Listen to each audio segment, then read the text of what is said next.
Hi friends, welcome to our channel. ఈరోజు మన recipe వచ్చేసి 2 రకాల దహి వడలండి. వీడియో ఎక్కడ స్కిప్ చేయకుండా ఎండ్ వరకు చూడండి. ఈ విధంగా దహి వడలు చేసుకొని సమ్మర్లో కూల్గా తీసుకుంటే కడుపులో ఎంతో చల్లగా ఉంటుంది. నీరసం ఉన్నా కానీ ఇట్టే పోతుందండి. చాలా హెల్తీ రెసిపీ. ఈ పండుగకి కూడా మీరు ఇలా ట్రై చేసి మీకు ఎలా కుదిరిందో మీ ఒపీనియన్ కామెంట్ బాక్స్లో కామెంట్ చేయండి. ఫ్రెండ్స్, వీడియోలోకి వెళ్ళే ముందు నాదో చిన్న రిక్వెస్ట్ అండి. ప్లీజ్ ఈ వీడియోకి లైక్ చేసి నాకు సపోర్ట్ చేయండి. అబ్బా, చాలా అంటే చాలా కష్టపడుతున్నానండి. మీరు లైక్ చేస్తేనే చాలామందికి రీచ్ అవుతుంది. Please support me friends. ఇక లేట్ చేయకుండా వీడియోలోకి వెళ్దాం. ముందుగా ఒక గిన్నె తీసుకొని 1 కప్పు వరకు మినపగుండ్లు వేసుకొని ఇందులో వాటర్ వేసుకొని నీట్గా కడగాలండి. ఈ విధంగా కడిగి ఎక్స్ట్రా వాటర్ తీసేసి మళ్ళీ శుభ్రమైన వాటర్ వేసుకొని 5 లేదా 6 గంటల వరకు పప్పుని నానబెట్టుకోవాలి. 5 గంటల తర్వాత చూపిస్తున్నాను చూడండి. పప్పు చక్కగా నానింది కదా. ఇలా 5 గంటలు నానబెట్టుకున్నాక ఇందులో ఎక్స్ట్రా వాటర్ తీసేసి ఒక మిక్సర్ జార్ తీసుకొని ఇందులోకి పప్పును వేసుకోవాలండి. ఈ విధంగా పప్పు వేసుకొని ఇందులో కొద్దిగా కుకింగ్ సోడా వేసుకోవాలి. మీరు పిండి రుబ్బినాకనైనా వేసుకోవచ్చు, కాకపోతే నేను మంచిగా కలుస్తుందని ఇందులో వేసుకున్నాను. కొద్దిగా సాల్ట్ వేసుకొని చక్కగా కలిసేలా కలుపుకుంటూ మధ్యలో కలుపుతూ కొద్దిగా కూల్ వాటర్ వేసుకుంటూ మంచిగా బ్లెండ్ చేసుకోవాలి. చూడండి, ఒకేసారి ఎక్కువ వాటర్ వేసుకోకూడదండి. కొద్ది వాటర్ వేసుకుంటూ ఇలా కలుపుతూ బ్లెండ్ చేసుకోవాలి. చూడండి, ఇలా మెత్తగా బ్లెండ్ చేసుకొని ఒక గిన్నెలోకి తీసుకోవాలి. చూసారా, వీడియోలో చూపించిన విధంగా ఇలా మెత్తగా బ్లెండ్ చేసుకోవాలండి. వీడియోలో చూపించిన విధంగా మెత్తగా బ్లెండ్ చేసుకున్నారంటే మంచిగా పొంగుతూ స్పాంజిలా ఫ్లఫీగా వస్తాయండి. ఇలా ఒక గిన్నెలోకి వేసుకొని ఒక 2 లేదా 3 నిమిషాల వరకు బాగా కలుపుకోవాలండి. చూడండి, వీడియోలో చూపించిన విధంగా ఇలా బీట్ చేసుకొని పక్కకు తీసుకోవాలి. ఇప్పుడు ఒక గిన్నె తీసుకొని ఇందులోకి 3 కప్పుల వరకు ఫ్రెష్ పెరుగు వేసుకోవాలండి. పుల్లటి పెరుగు తీసుకున్నారంటే బాగోదు. ఇలా ఫ్రెష్ పెరుగు వేసుకోవాలి. ఇప్పుడు ఇందులోకి టేస్ట్కి సరిపడా సాల్ట్ వేసుకొని మంచిగా బీట్ చేసుకోవాలి. లేదంటే ఒక మిక్సర్ జార్ తీసుకొనైనా అందులోనే పెరుగు వేసుకొని ఒక్కసారి బ్లెండ్ చేసుకుంటే మంచిగా పల్చగా మజ్జిగలా అవుతుంది.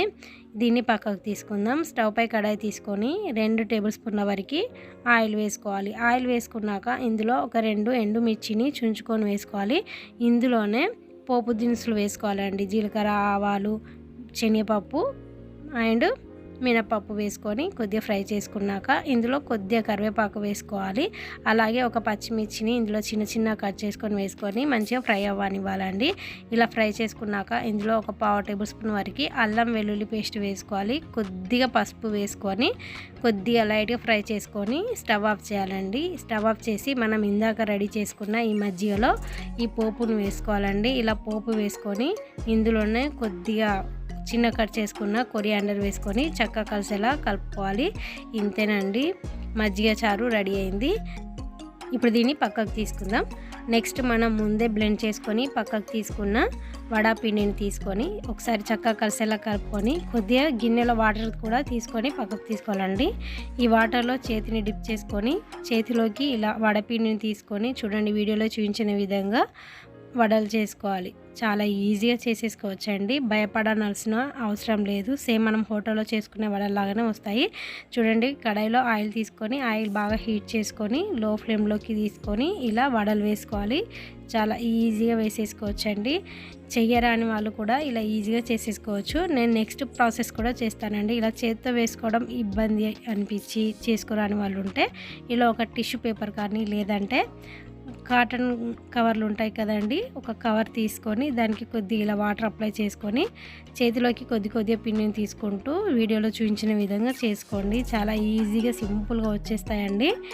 ఈ టిప్పుతోని చేయండి, చాలా పర్ఫెక్ట్గా వస్తాయి. చూస్తుంటేనే మీకు తెలుస్తుందండి ఎంత పర్ఫెక్ట్గా వస్తున్నాయో అని. చూడండి, ఇలా చేతిలోకి తీసుకొని ఆయిల్లో డ్రాప్ చేసుకోవాలి. అస్సలు భయపడాల్సిన అవసరమే లేదు. చిన్న పిల్లలు కూడా ఈజీగా చేసేసుకోవచ్చండి ఈ టిప్స్తోని. ఇంతేనండి, మిగతా వాటిని కూడా ఇదే విధంగా వడల్లా వేసుకుంటూ చక్కగా కలర్ వచ్చే వరకు 2 వైపులా తిప్పుతూ ఫ్రై చేసుకోవాలి. ఎంత పర్ఫెక్ట్గా వచ్చాయో చూడండి. రౌండ్గా సేమ్ మనం హోటల్లో తినే వడల్లాగే ఉన్నాయి కదా. ఇలా చక్కగా ఫ్రై అయ్యాక ఒక గిన్నెలోకి తీసుకొని మిగతా వాటిని కూడా టిష్యూ పేపర్తో కానీ లేదంటే ఇలా చేతితో కానీ వేసుకోండి. నాకైతే ఇక్కడ చాలా ఈజీ కాబట్టి చేతితోటే వెంటనే వేసేస్తున్నానండి. చూడండి అన్నిటిని ఇదే విధంగా వేసుకొని మంచి కలర్ వచ్చే వరకు ఫ్రై చేసుకొని ప్లేట్లోకి తీసుకోవాలి. చూడండి ఎంత చక్కగా పొంగాయో. ఇంతేనండి, అన్నిటిని ఈ విధంగా చేసుకొని కొద్దిగా చల్లారనివ్వాలి. కొద్దిగా చల్లారాక చూడండి మజ్జిగ చాలా చల్లారింది అండ్ వడలు కూడా చల్లారాయి. ఇప్పుడు మనం పెరుగు పచ్చడిలో ఇవి వడలు వేసుకోవాలి. ఇవి ఇలా వడలు వేసుకొని రెండు వైపులా మంచిగా తిప్పి ఒక 25 లేదా 30 నిమిషాల వరకు ఇలాగే వదిలేయాలి. చూడండి 30 నిమిషాల తర్వాత చూపిస్తున్నాను. చక్కగా ప్లఫీగా పొంగి ఎంత చక్కగా వచ్చాయో. పెరుగు కూడా మంచిగా పట్టుకుంది కదండి వడలోకి.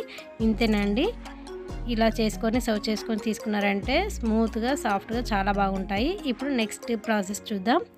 ఇప్పుడు దహి బల్లే అండి. దీనికోసం ఒక గిన్నెలోకి 1/2 కప్పు వరకు పెసరపప్పు తీసుకొని ఇందులో వాటర్ వేసుకొని నీట్గా కడిగి వాటర్ని తీసేసి మళ్ళీ శుభ్రమైన వాటర్ వేసుకొని ఈ పప్పుని కూడా 4 లేదా 5 గంటల వరకు నానబెట్టుకోవాలి. ఇప్పుడు మరో గిన్నె తీసుకొని 1/2 కప్పు వరకు మినపగుండ్లు వేసుకొని ఇందులో వాటర్ వేసుకొని నీట్గా కడిగి ఇందులో ఉన్న ఎక్స్ట్రా వాటర్ తీసేసి మళ్ళీ శుభ్రమైన వాటర్ వేసుకొని దీన్ని కూడా పెసరపప్పు మినపప్పుని రెండింటిని 4 లేదా 5 గంటల వరకు నానబెట్టుకోవాలి. నేను ఇక్కడ 5 గంటల తర్వాత చూపిస్తున్నాను. చూడండి పప్పులు చక్కగా నానాయి కదండి. ఇప్పుడు ఇందులో ఉన్న ఎక్స్ట్రా వాటర్ తీసేయాలి.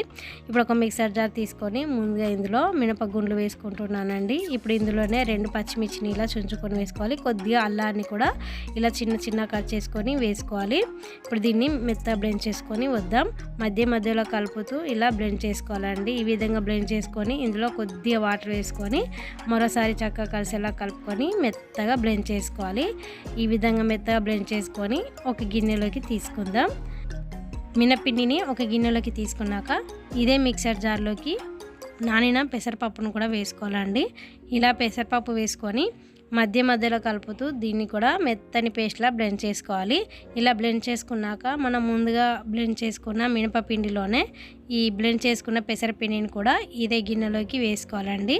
ఈ విధంగా వేసుకొని ఇందులోకి టేస్ట్కి సరిపడా సాల్ట్ కూడా వేసుకోవాలండి. ఈ సాల్ట్ వేసుకొని దీన్ని కూడా 2 లేదా 3 నిమిషాల వరకు చాలా చక్కగా బీట్ చేసుకోవాలి. చూడండి వీడియోలో చూపించిన విధంగా ఇలా బీట్ చేసుకొని పక్కకు తీసుకోవాలి.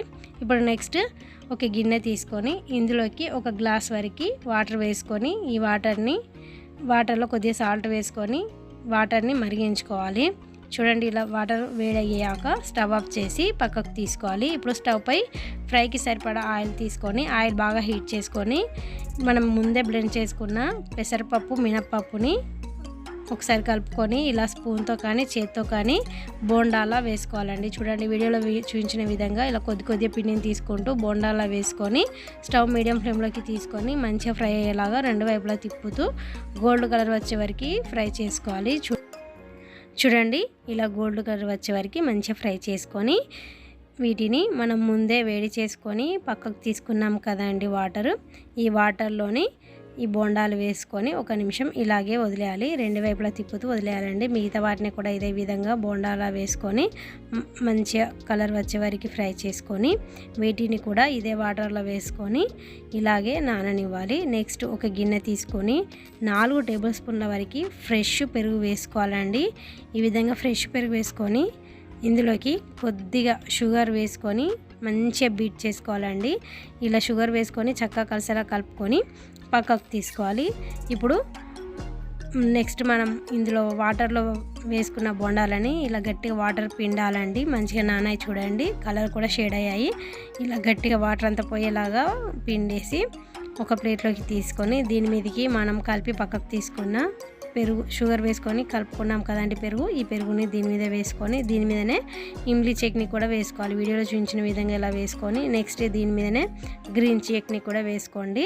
ఇప్పుడు దీని మీదకి చిన్నగా సన్నటి సేవ్ ఉంటుంది కదండి, ఈ సేవ్ని మనం ఇంట్లోనైనా రెడీ చేసుకోవచ్చు, లేదంటే బయట నుండైనా తెచ్చుకోవచ్చు అండి. ఈ విధంగా సేవ్ వేసుకోవాలి. దీని మీదనే ఒలిచిన దానిమ్మ గింజలు కూడా వేసుకున్నారంటే అద్దిరిపోయే టేస్ట్తో హోలీ స్పెషల్ దహి బల్లే రెడీ అవుతుందండి. చూసారు కదండి 2 రకాల పెరుగు వడలు చాలా చలవ కూడా అండి, ఒంటికి ఎంతో చలవ చేస్తుంది.